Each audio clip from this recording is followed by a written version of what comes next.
마트 계산대 앞에서 카드를 내밀 때마다 등골이 서늘해지는 경험 요즘 누구나 하고 있죠? 장바구니엔 별거 안 담았는데 5만원, 10만원이 순식간에 증발합니다. 주유소 가면 기름값은 또 왜 이렇게 미쳐 날뛰는지 말이죠. 이게 단순히 물가가 올라서 그런 거라고 생각하셨나요? 천만의 말씀입니다. 물건이 비싸진 게 아니라 우리 주머니 속 돈, 대한민국 원화가 지금 휴지 조각으로 전락하고 있다는 적신호입니다. 환율이 1,470원을 뚫었고 전문가들은 1,500원은 물론이고 1,600원까지도 갈 수 있다고 경고하고 있습니다. 나라 안팎에서 비상벨이 울리는데 정작 책임져야 할 사람들은 국민들한테 손가락질부터 하고 있습니다. 오늘은 이 환율 대폭 등의 진짜 범인이 누구인지, 그리고 우리 지갑을 지키려면 무엇을 해야 하는지 속 시원하게 파헤쳐 보겠습니다. 너희가 해외 주식 너무 많이 사서 그렇다. 젊은 애들이 쿨해 보이려고 미국 주식 한다는 얘기 들어보셨나요? 1997년 IMF 때 국민들 과소비 탓하면서 장롱 속 금반지까지 털어갔던 그때 그 시절이 떠오르는 건 저만 그런가요? 지난 12월 27일 한국은행이 기준금리를 연 2.5%로 또 동결했습니다. 벌써 4번 연속이에요. 2월에 한 번, 5월에 한 번 내린 뒤로 반년 넘게 꿈쩍도 안 하고 있습니다. 금통위원 6명 중 5명이 동결에 표를 던졌거든요. 한국은행 입장은 이렇습니다. 물가는 좀 잡혔고 수출이 너무 잘 되고 있다. 경제가 살아나고 있다는 거예요. 실제로 경제 성장률 전망치도 올렸습니다. 올해 2%, 내년 1.8%로요. 반도체 호황 덕분에 2026년까지도 걱정 없다고 자신만만하게 말하는데 속내를 들여다보면 기가 막힙니다. 이 성장이라는 게 반도체 하나의 목숨건 외줄타기입니다. IT 빼면 성장률은 바닥을 기는 수준이에요. 게다가 소비가 좋다고 하는 이유가 더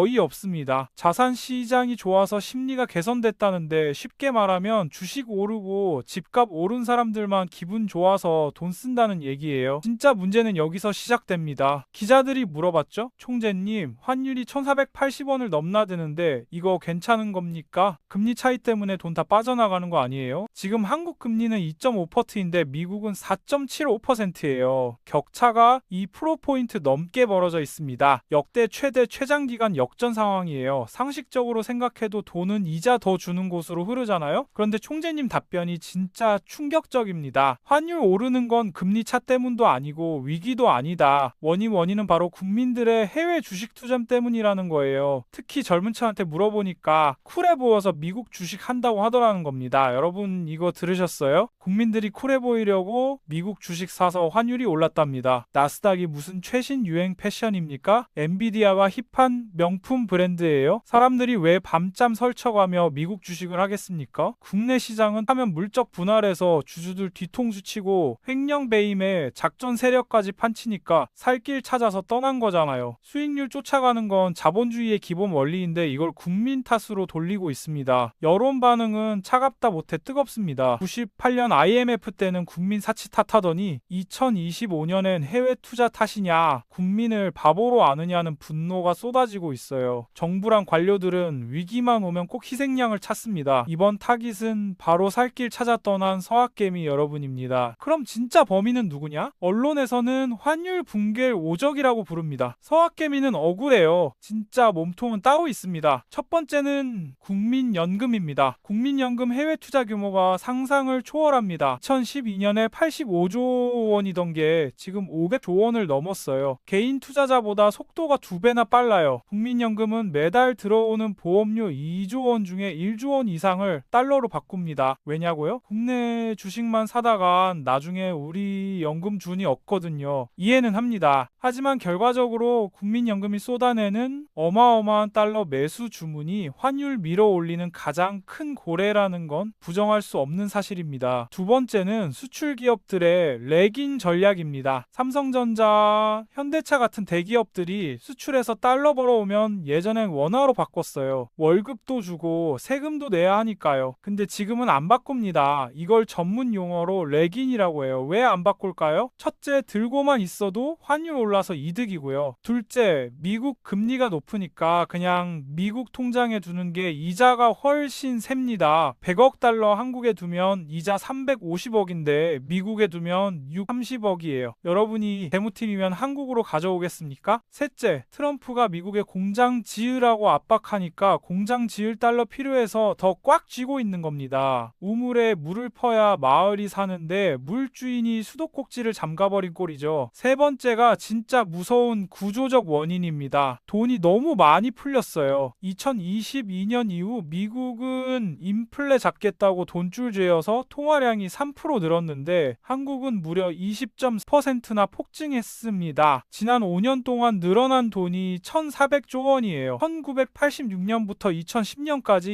24년 동안 늘어난 돈보다 최근 5년 동안 풀린 돈이 더 많다는 소리입니다. 경제가 성장해서 늘어난 게 아니라 빚내서 집 사고 주식 사느라 돈이 풀린 거예요. 물건 흔해지면 값이 떨어지죠. 돈도 똑같습니다. 원화가 시중에 쓰레기처럼 흔해지니까 가치가 똥값이 되는 건 당연한 경제 원리예요. 일본 엔화랑 한국 원화가 전 세계 통화 가치 하락률 1, 2등 다투는 이유가 바로 여기 있습니다. 여기에 트럼프 때문에 달러는 더 강해지고 우리랑 비슷한 일본 엔화까지 약세니까 원화도 도매급으로 같이 두들겨 맞고 있는 겁니다. 야, 환율 오르면 수출 기업한텐 좋은 거 아니야? 하시는 분들 계시죠? 1,300원, 1,400원 초반이면 그 말이 맞을 수도 있어요. 근데 1,500원, 1,600원은 차원이 다른 공포입니다. 역사적으로 환율 1,500원 넘은 적이 딱 두 번 있습니다. 1917년 IMF, 2008년 금융위기죠. 즉 1,500원은 대한민국경제 응급실 직행 실내 사망 선고 직전 신호예요. 만약 1,600원 시대가 오면 어떻게 될까요? 첫째, 미친 물가 인플레이션의 습격입니다. 우리나라 기름 한 방울 안 나죠. 밀가루, 커피, 옷, 원단 싹 다 수입품이에요. 환율 10% 오르면 수입 물가 그대로 10% 뛰는 겁니다. 휘발유 리터당 2,000원은 우습게 넘길 거예요. 빵값, 라면값 줄줄이 오르고 이번 겨울 가스비 고지서 받고 기절하실 수도 있습니다. 월급 빼고 다 오르는 세상, 숨만 쉬어도 돈이 녹아내리는 현실이 닥쳐요. 둘째, 중소기업 불도산과 시업 대란입니다. 대기업은 어떻게든 버텨요. 근데 원자재 수입해서 파는 중소기업은 죽어납니다. 환율 10원만 올라도 영업이익 수천만 원 날아가는데 100원 오르면 못 버팁니다. 공장 문 닫으면 거기 직원들은 하루아침에 실업자 되는 거예요. 셋째, 자본 유출과 자산 시장 붕괴입니다. 외국인 입장에서 봅시다. 한국 주식 사서 10% 올랐는데 환율 10% 올라서 원화가 가치 떨어지면 달러로 바꿨을 때 수익은 빵원이에요. 앉아서 손해보는 장사를 누가 합니까? 한국 탈출은 진능순이라면서 다 팔고 떠납니다. 주가 폭락하고 금리 더 튀고 부동산까지 도미노로 무너질 수 있어요. 코스피 4,000 희망회로가 코스피 2,000 붕괴 악몽으로 바뀔 수도 있다는 겁니다. 상황이 이렇게 심각하니까 정부가 다급하게 꺼낸 카드가 있습니다. 바로 국민연금 동원령이에요. 기재부, 한국은행, 금융위, 금감원 모인 자리에 국민연금을 끼워 넣었습니다. 이게 무슨 소리냐? 국민연금이 해외 투자할 때 달러 필요하잖아요. 그걸 시장에서 사지 말고 한국은행이 가진 달러를 빌려 쓰라는 겁니다. 외환 스와프라고 하는데 겉으로는 그럴싸해 보이지만 본질은 환율 낮추려고 국민 노후 자금을 총알바지로 쓰겠다는 거예요. 국민연금 목적은 딱 하나, 수익률입니다. 우리가 낸 돈 잘 굴려서 나중에 연금 줘야죠. 근데 지금 환율 이렇게 높은데 억지로 달러 팔거나 투자 줄이면 수익률 깨집니다. 나중에 우리 늙어서 연금 받을 때